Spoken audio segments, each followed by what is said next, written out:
प्रणाम।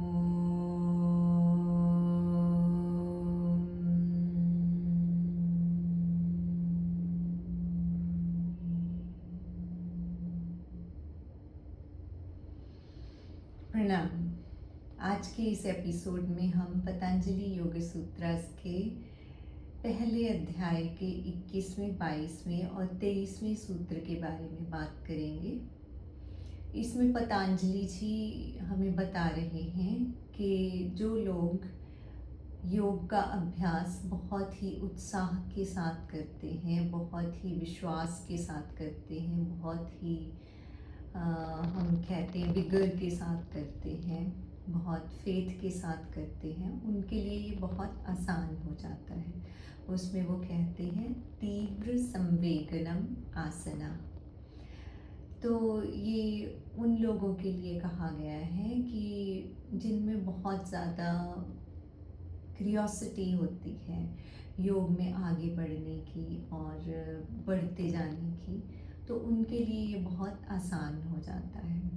तो हमें अभी थोड़ा सा डिस्करेजमेंट भी हो सकता है ये जान के कि या ये हम महसूस कर सकते हैं कि जो लोग इतना ज़्यादा अभ्यास करते हैं सिर्फ उनके लिए ही ये आसान होता है, बाकी लोगों के लिए मुश्किल हो जाता है। ऐसे नहीं है, इसमें सिर्फ वो उन लोगों की बात कर रहे हैं कि अगर हम बहुत ही विश्वास के साथ, उत्साह के साथ, तीव्रता के साथ प्रयास करते हैं तो हमें उसमें आसानी होती है उसको समझने की, उसमें आगे प्रोग्रेस करने की।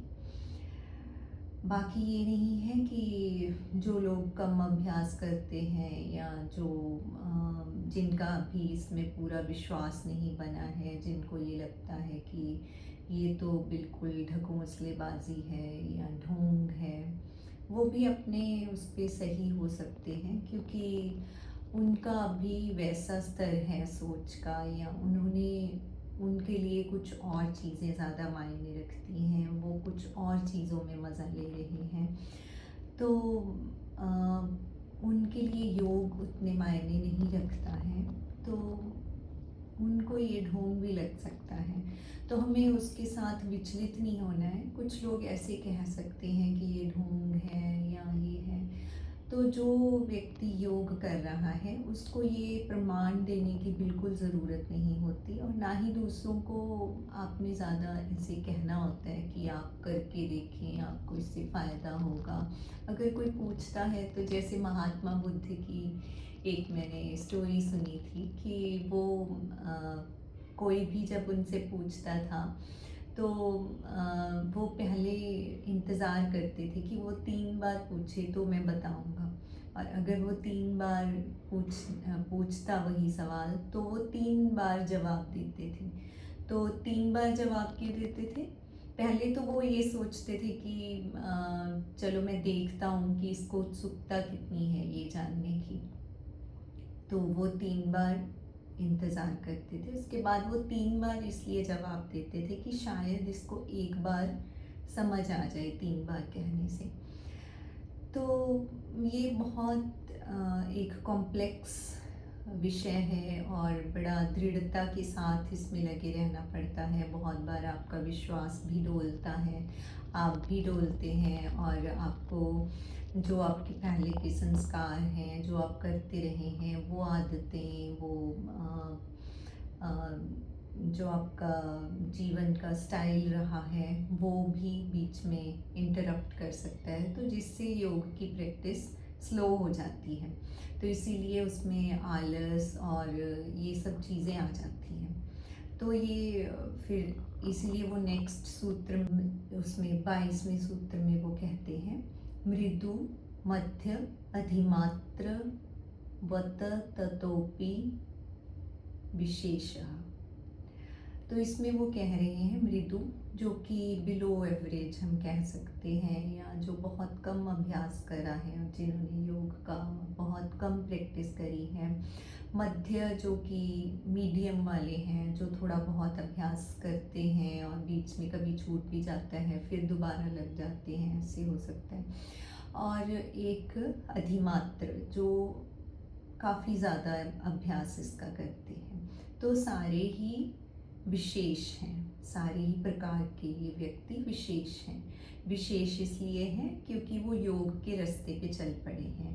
वो अपने आप को अ, बहुत ही आसान सा बना रहे हैं, बहुत ही अ, मैं कहूँगी कि बिल्कुल भी उनमें आर्टिफिशियलिटी नहीं रहती है। वो बिल्कुल स्मूथ फ्लोइंग थिंकिंग वाले बन जाते हैं। तो उनके लिए ये सब विशेष हैं। पतंजलि जी कह रहे हैं कि ये सब लोग विशेष हैं क्योंकि ये योग के रास्ते पे चल पड़े हैं और ये जो हमारा अंतर आत्मा है उसके साथ जुड़ने के लिए चल पड़े हैं।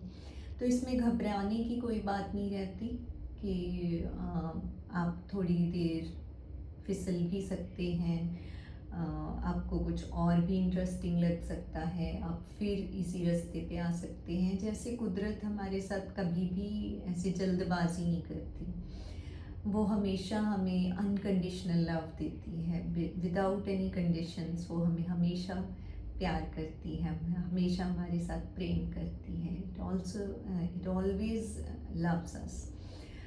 तो अभी वो इससे आगे क्या बात कर रहे हैं, 23वें सूत्र में वो बताते हैं कि जो लोग मायूस हो जाते हैं कई बार कि आगे कुछ रास्ता ही नहीं मिल रहा, जैसे मैंने पिछले सूत्रों में भी बताया था, 16वें 17वें सूत्र में आता है कि जब हम इतना अभ्यास करने लगते हैं, आंखें बंद करके बैठ गए हैं और सोच रहे हैं कि हम बिल्कुल साइलेंट हो जाएं और बिल्कुल भी इधर उधर का कोई ख्याल ना आए, और कई बार हम अपने साथ ज़बरदस्ती भी करते हैं, हमें लगता है कि ये थॉट्स क्यों आ रहे हैं, मुझे शांत होना है, तो एफ़र्ट लगा रहे हैं।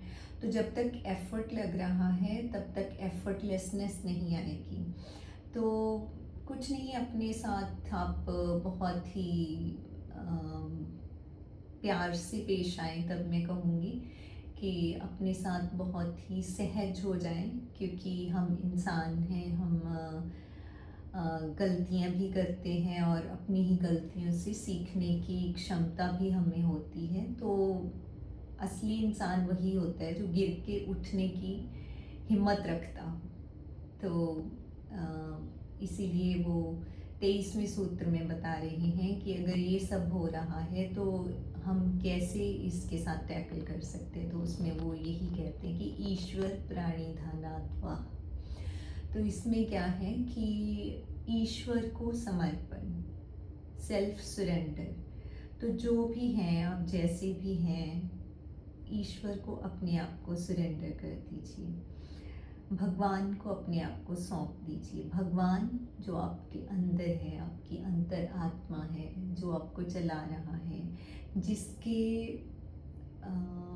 हुक्म से ये सब चल रहा है। जैसे कहते हैं हुक्म रजाई चलना, गुरबाणी में आता है, गुरु ग्रंथ साहिब में। तो ये सब उसी का चलाया हुआ है। तो आप गलतियाँ भी करेंगे तो आपको क्षमा भी मिलेगी, मगर आप रुके ना, आप चलते रहें और पूरे विश्वास से चलते रहें। विश्वास टूटता भी है तो फिर से बनेगा। तो यही इन सूत्रों में सिखाया गया है। पतंजलि जी यही बता रहे हैं कि ईश्वर को अपने आप को सौंप दीजिए, एक्सेप्टेंस में आ जाइए। आप जैसे भी हैं उसको एक्सेप्ट कीजिए, और अगर आप खुद से पहले प्यार करेंगे, खुद के साथ चलेंगे, खुद को एक्सेप्ट करेंगे जैसे हैं, तभी आप आगे बढ़ पाएंगे। तभी आप उन चीज़ों को समझ पाएंगे जो हमारे आसपास हैं, जो हमें दिखाई नहीं देती हैं, जिन्हें हम महसूस कर सकते हैं सिर्फ, जो हमें इन कानों से सुनाई नहीं देती हैं, पर हम उनको सिर्फ महसूस करते हैं। तो हम उनकी तरफ बढ़ सकते हैं। आगे के एपिसोड्स में हम और सूत्रों की बात करेंगे। मुझे उम्मीद है आप मेरे एपिसोड्स को लाइक करेंगे और मेरे चैनल को सब्सक्राइब करेंगे। प्रणाम।